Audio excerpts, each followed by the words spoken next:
And what, you've been around a few years, what's bye weeks like? Is it different having one so early in the year and kinda, as you get back, you know, obviously the competition steps up?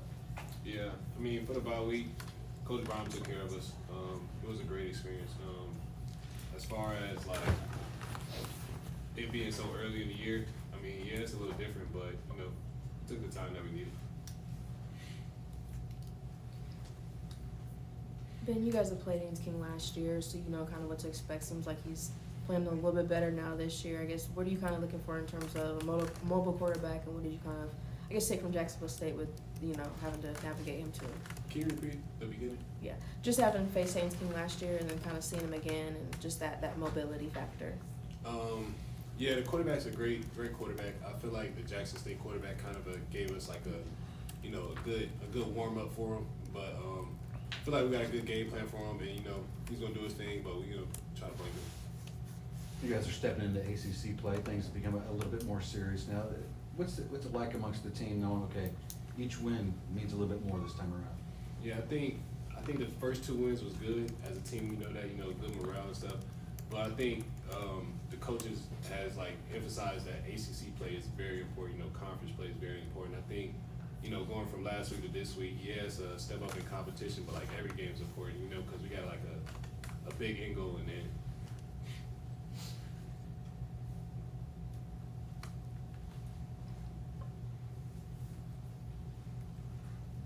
How do you feel like the depth helps everybody? You know what I mean? Like you guys are rotating the secondary, the corners rotate all the time, and the safeties and all that.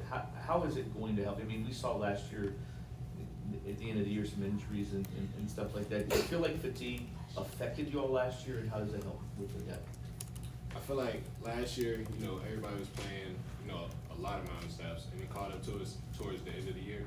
And the difference between last year and this year is that, the depth, Coach Inglis emphasized us, it don't matter who start or who don't start, but like everybody's gonna get in, and when you get in, you gotta make your reps count. And I feel like I can speak from my own experience, going from, starting the first few games to, now, switching and rotating. I feel like for me personally, it's just like, emphasize that every time you get in there, like it matters, that play matters, I feel like as a group, as a team, everybody know that.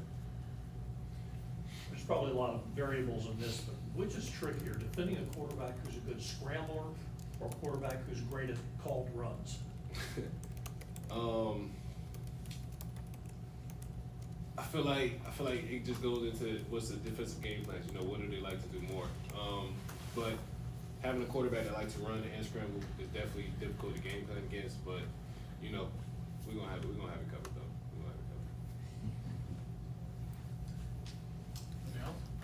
Yeah, the ACC's been called the conference of quarterbacks. I think there are like 5 in the top 20, I guess, in QBR after 2 weeks. I guess where do you see Tyler fitting in there, and how well do you feel like he can kind of, take control and really kind of go against some of these ACC defenses? Tyler's my number one. You feel me? I'm riding with Tyler all the way. ACC got a lot of good quarterbacks. A couple other teams, doing their things. But as far as Tyler goes, I'm rooting for him. Right.